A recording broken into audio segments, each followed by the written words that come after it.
Magandang araw po! Bago ko po simulan ang aking kwento, ay magpapakilala po muna ako ng aking sarili. Ako po si Dian Samuel V. Reblando, GT4 Determinado. Ang aking guro ay si Binibining Mercedita A. Bernardino. Ito po ang aking output sa Pilipino Module 6. Ang aking kwento ay pinamagatan na Si Pagong at si Matching. Isang araw, may magkaibigang Matsing at Pagong. Alam ni Pagong na tuso ang kaibigan katulad na lamang noong nakakita siya ng isang puno ng saging. Ito'y hitik na hitik sa bunga at masayang masaya si Pagong. Ngunit, namataan din agad ito ni Matching at agad nitong inunahan si Pagong at tinangkin ang puno. Hindi pumayag si Pagong sapagkat siya ang unang nakakita sa puno. Dahil tuso, nakaisip si Matching ng isang ideya. Hatiin natin ang puno, Pagong. Sa akin ang itaas na bahagi at sa iyo ang ibabang bahagi. Saad ni Matching.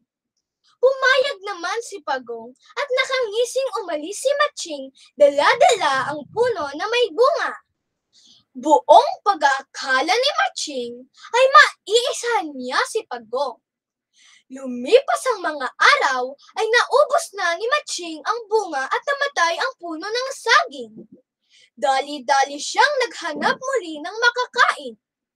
Samantala, ang ibabang bahagi ng puno ay itinanim ni Pagong at lumipas ang mga araw ay agad din itong namunga. Nalaman nito ni Matching na dismayado at gutom na umalis. Totoo nga ang kasabihan na tuso man ang Matching na paglalamangan din. Laging tatandaan, ang pagiging tuso at mapanlamang ay dapat maiwasan dahil sa huli, ikaw rin ang talo. At huwag pagsasamantalahan ang kahinaan ng iba. Huwag magiging madamot sa kapwa, lalong-lalo na kung kaibigan mo pa ito.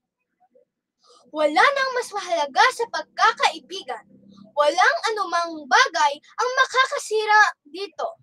Pahalagahan ng kaibigan dahil mahirap makahanap ng isang tunay at totoong kaibigan. Maraming salamat sa pakikinig.